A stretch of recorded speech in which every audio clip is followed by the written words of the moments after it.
Kenya inaungana, jamii zote zinaungana. Hoya guys, fireworks in Citizen TV. Nilikwambia juzi guys, Rigathi Gachagua alikuwa anajaribu kufanya mablanda. Rigathi Gachagua anafanya mablanda ya kuongea Kikuyu wakati ambapo anaongea na Wakenya ambao wanaishi upande wa diaspora. Panao Rigathi Gachagua needs to focus on speaking common language ambayo pia kila mtu atakuwa anasikia anasema nini. Because hii mambo Rigathi Gachagua anajaribu kuongea kwa lugha yake inapita watu wengi ambao pia ni supporters wake, ambao pia ni followers wake. Unaona watu wangu? So anaendelea kujipotezea. Unaona watu wangu? So now, kabla niendelee guys, nataka usikize kitu ambacho kiliweza kufanyika upande wa Citizen TV, kisha tuendelee zaidi. But ensure pia umelike video watu wangu ili kusupport hii channel. Sikiza.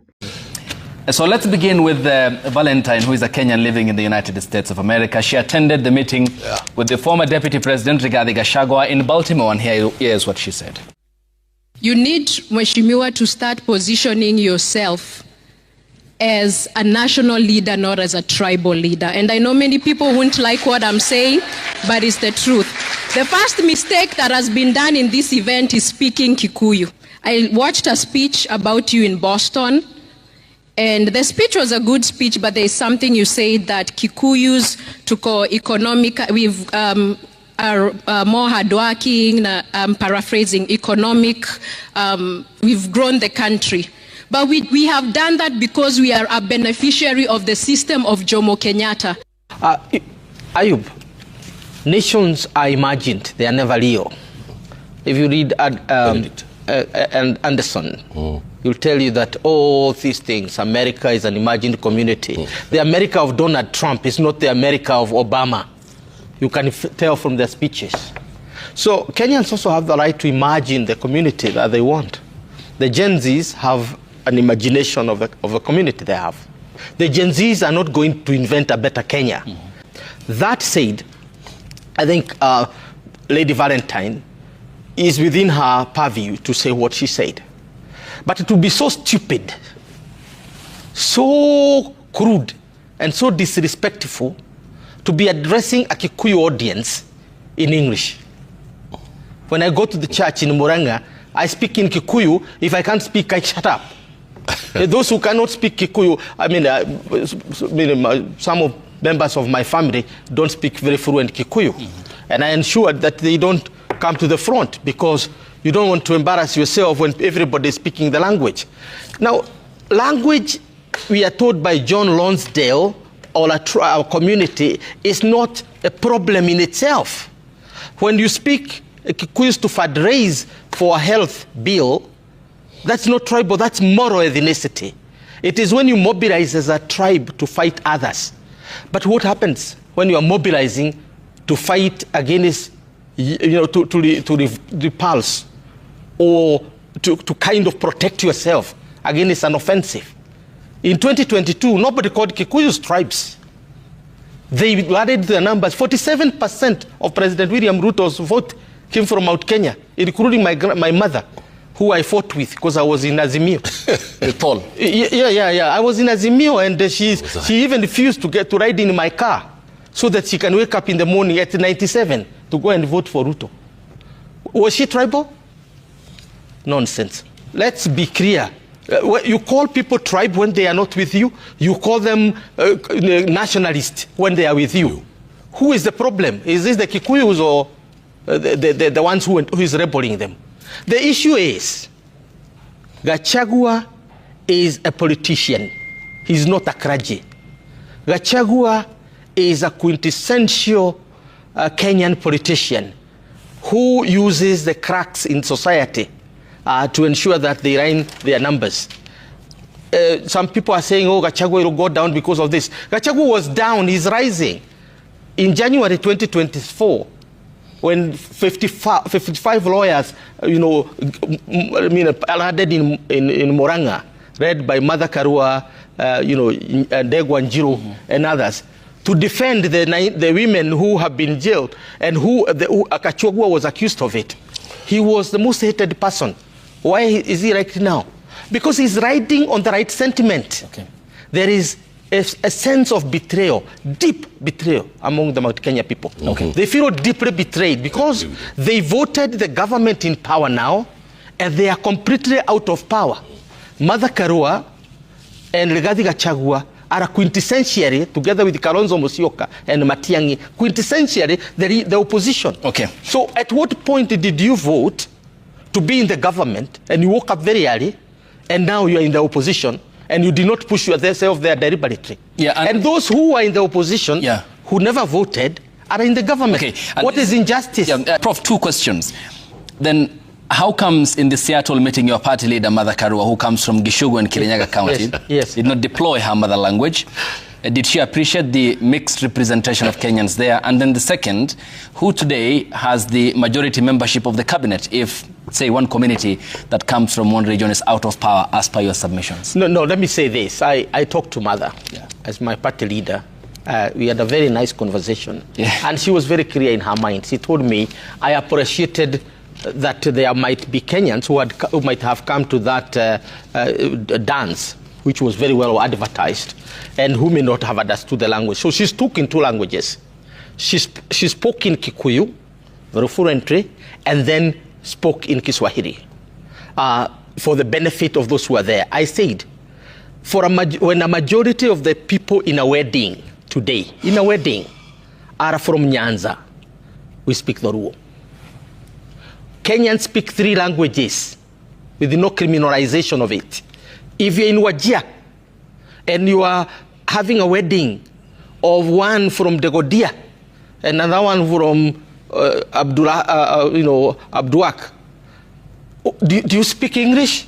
Let's not kid ourselves, and we might be creating a fantasy that there is a Kenya without tribe, and therefore a Kenya without tribalism. What we are experiencing today in Kenya is not really tribalism, it's anger. And don't confuse anger with tribalism. The Kikuyus have the right to be angry. They have. The Mount Kenya people have the right to feel betrayed. They have blood, they have feeling, they are human beings. Why don't you want them to be angry? And Gachagua is articulating their anger. You can listen to Gachagua when he's speaking. He's angry. There's no doubt about that. And many Mount Kenya people are very angry. So don't try to convert anger, feeling, injustice as tribalism. Don't confuse that. 2, let's not create a Kenya that has no tribes. I mean, this Gen Z thing, that you tribalist and all that. Nonsense. Why? Because human beings in their entirety are made of multiple identities. This is what the Nobel Peace Prize winner Amartya Sen told us, and he wrote and taught in Oxford for many years, that we in ourselves are made of multiple identities. It's important what identity we want to illuminate at specific times, right? I am a human being. I am a Pan-Africanist because I'm an African. I am a nationalist because I believe in the nation of Kenya. It might not be real, but I believe in it. That's why I'm a nationalist, because nationalism is an ideology. It's something that is in my mind. I am a Kikuyu. And somebody will tell you, I am a Kabete, meaning I'm a Kikuyu from Ichongwa's place. This is now a Kabeteist. You get the point. And when you sit here, you think Mwangi and I are the same. Yeah. We are not. He's a Agaki and I'm a Metumi. That's my identity. When I sit in Muranga and they say Muranga take over in Nairobi, I feel attacked. Because I'm not attacked as a Kikuyu, but as a guy from Muranga who is taking over Nairobi. You remember that movement, the Muranga takeover group, right? So I'm a Metumi. And if you look at our WhatsApp groups, there is one of them which I belong to, which is called Metumi. Are you getting it? And I am a male. So when me and mother sit on the table to talk about our party, she's a gender, so she's a woman and I'm a man. And we have to know how to live together and how to respect each other. And these are the multiple identities that make us. Why is that important for this debate? It is important for this debate because Kenyans have evoked each of these identities for their own convenience at every one time. 1963, the big thing was nationalism. Odinga, Kenyatta were all nationalists. When they moved out of the republic and went to Ghana to meet Nkrumah or to meet Abdel Nasser, they were Pan-Africanists. So an Arab, Abdel Nasser of Egypt, Gamal, Jamal, and Jomo Kenyatta are brothers because they are Pan-Africanists. When we come here, Odinga and Kenyatta are brothers because they are nationalists. Now, you come down, move very, very fast to 2002. What's the big issue? We have a Kikuyu, Uhuru Kenyatta. We have a Kikuyu, Kibaki, fighting for the presidency. Was it the tribe that showed up? No. It was generation. We fought that fight on a generational platform.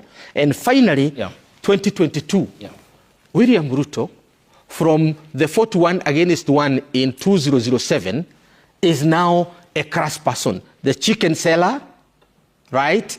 The poor boy from the Rift Valley, the shoeless boy walking bare feet, the son of the poor becoming something and fighting the dynasties. So he fights that fight on the basis of class.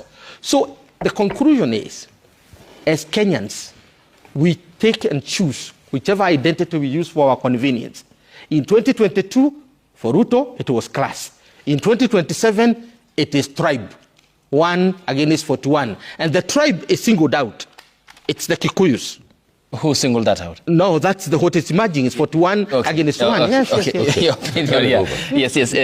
I think I'm almost losing Professor. You can. Let's agree on one thing. We are national TV and we should not joke with tribalism. Yes. Tribalism has devastated many African countries. National unity brings cohesion, brings political stability, and with that you'll get economic development. There's nothing wrong for one to belong to a certain tribe. Yes. I'm proud of my heritage. I'm Kisi. You're proud of your heritage, being Kikuyu from the mountain. Yes. But we shouldn't whip emotions of a tribe against the other. Yes. That is divisive. That will not give us development. That's what has caused turmoil in many, many African countries. At independence, Nigeria was put in the same category with Brazil and India in terms of nations that will really grow to become developed countries. But because of the ethnicity that embedded that society, they didn't pick. The Brazilians now are the ones who manufacture the embryo. Yeah. India produces the largest number of doctors because they didn't. Jana kule ofisi kule Kikuyu nilimpokea waziri Murkomen ambaye alikuwa kwa shughuli zake za kutembelea counties kwa program anaitwa kwamba jukwaa la usalama. Na mimi hata nilikuwa na safari ya kuja huku Nairobi kwa sababu ya hii Senate amendment. Lakini wakasema gavana jaribu kuweko, maana kuna masuala ambayo yanahusu national government. Na mimi naelewa protocol.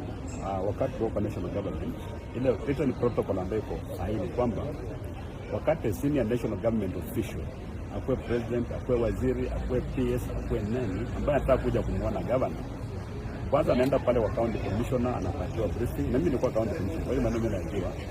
Alafu county commissioner anamleta kwa governor to come and sign a visitor's book.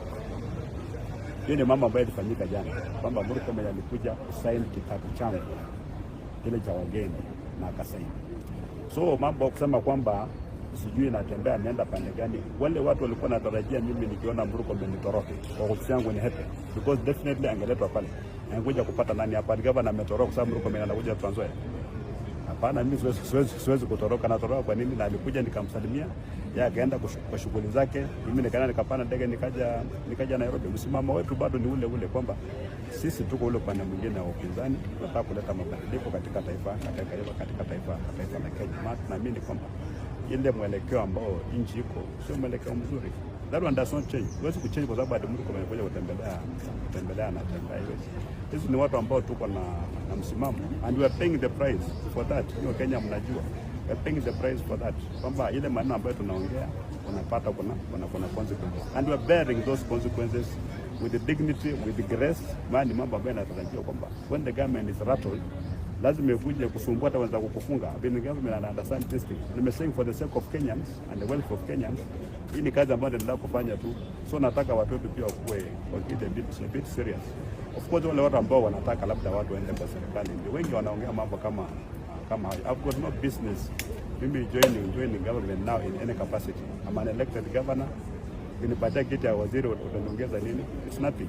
Mimi nilitoka kule kazi ya kuajiriwa, nilitoka kule ile kazi mimi na focus kwayo kwa sasa ni kuajiriwa na wananchi wa Kenya, nimeajiriwa kama governor, kama kutakuwa na faida kuajiriwa na Wakenya.